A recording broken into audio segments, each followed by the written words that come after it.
Hey, band players, Brandy Manise here. I'm a team leader and wanted to come to you today and talk to you about booths and how to find them. I know that a lot of times we struggle with figuring out, we want to do a booth and we're excited about it. We've got all the information, but then we don't know, where they're at.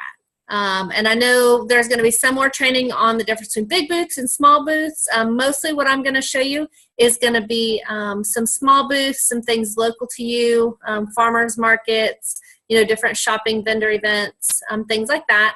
But you are able to find larger booths this way. But I utilize Facebook.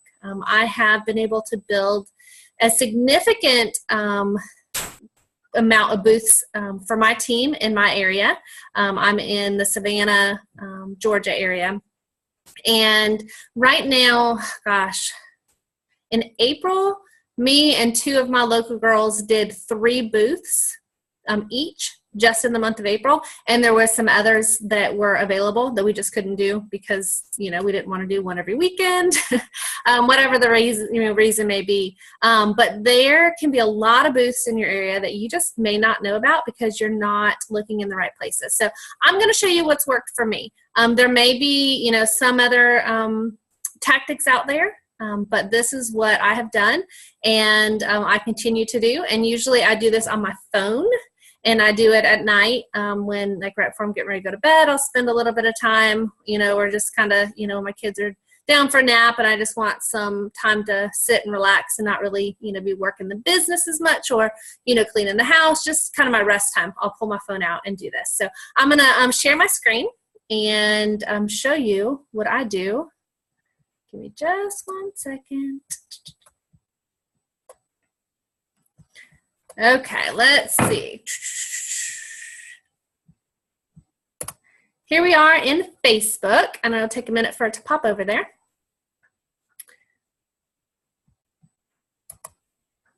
Okay, so this is my Facebook page. I just go up,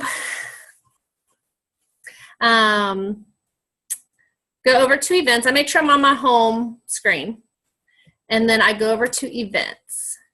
And usually this will show your events, and you're probably used to this from your Facebook parties. But if you scroll down, you'll see events near your area, which mine is Pooler, Georgia. On my phone, it looks a little bit different. So sometimes what's right in this area will actually be more visible. But what I like to do is just scroll all the way down to where you get categories and then pick the category. Community is usually where I will start. And this is going to pull up the different events in my community. And then you just click on them and read about them. So this one, if it says book fair, that's normally something that is like used books, discounted books. People aren't going to be out there purchasing brand new stuff. So I usually won't even click on these. If I do, I'll kind of read through it, may contact the organization if I think it's a fit, but I'm not going to look at that one right now. Look at this one, Spring Flea Market. So I'll pull it up. I'll check the date, see if it's something that I can do. Check the location, see if it's near me. This is a little bit further away, but it's still within, it's like, 40-minute drive. Kind of look and see who's already going, how many people are interested, because that's going to tell you if it's a bigger event. If it just says like 9 people are going, that's probably not when you're going to want to spend any time or money doing. And then in the details, just read over. It usually has information about specific, 2 specific vendors if you want, and where to go to get an application. There's sometimes the fees in there. And then if you do discussion, you can usually learn about, people talking about the event or asking, what the vendor spots are going to look like, that kind of thing. So it really takes some energy and effort to find them. But mostly this description is going to tell you a lot about it. What the event's about, and you know, usually what you need to do as a vendor, and then pick up the phone, or if there's an email them. Don't hesitate to go over to discussion and just type them a message right here, because they're really good at replying, you know, like, hey, would love to do this event. Do you have an Usborne rep yet? And then they'll reply back yes or no. I know for a fact that this event does have an Usborne rep because one of my consultants is doing it.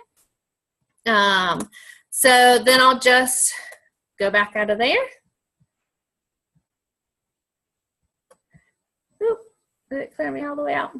And then just scroll back down. Like I said, this is really, really easy on your phone. This is another one that may be good. And what's really neat here is you can find, you know, like these shopping pop-up. Let's look at this one.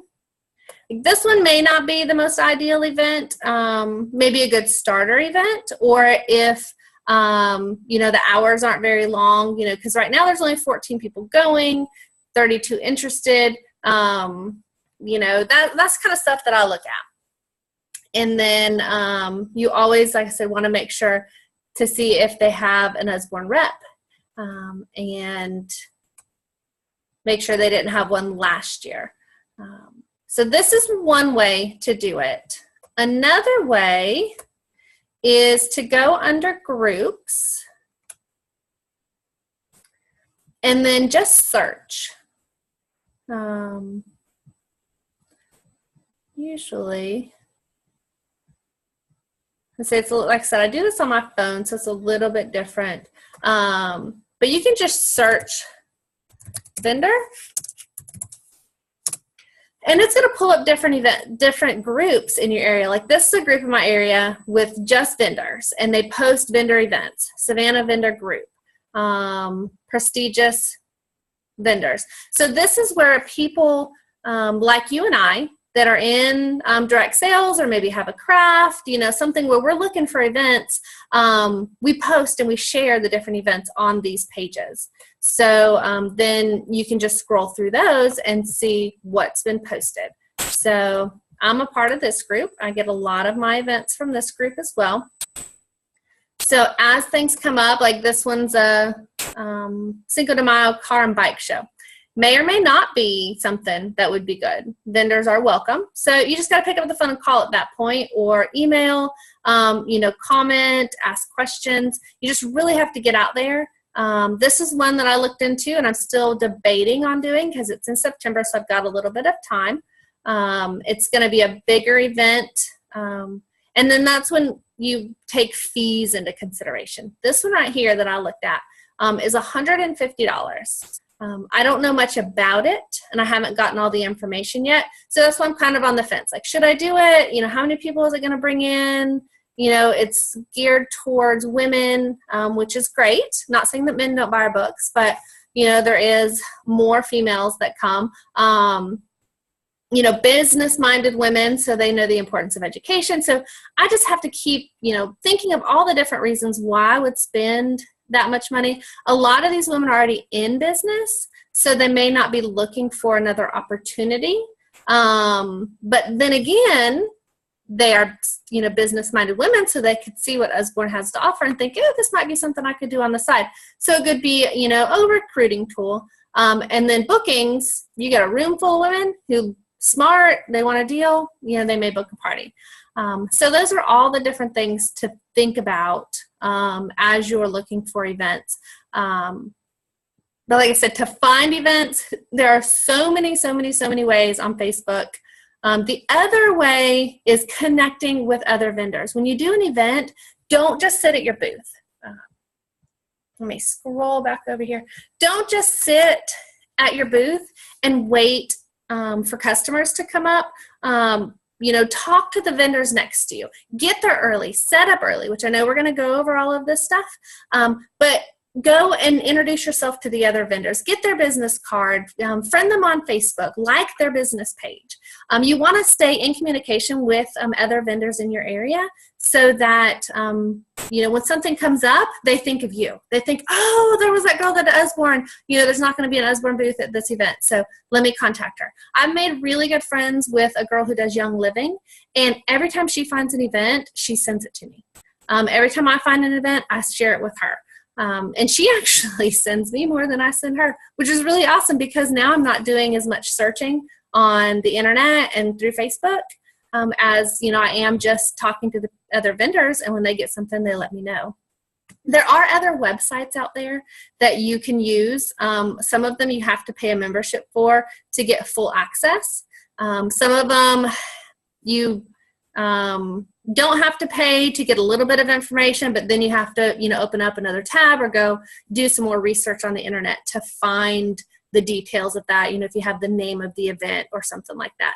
But it really does take, especially in the beginning, when you're just getting started in booths, it takes some time. It takes energy, to get out there and see what's available. But once you start doing the booths, you start booking them, you get to do those again the next year. So that's repeat business. I'm coming up on a year in my business, and I'm starting to do the same booths over and over, which is great. And then people are looking for me, which is even better because they saw me last year, they got some books, they know, they're going to go to the event this year, they come back.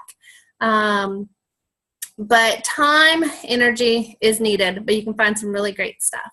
Now, as far as fees go, I will cover that in just a little bit on another video, just talking about, kind of what to spend on what, but I don't want to take up all your time right now, so I will be back with you in a little bit.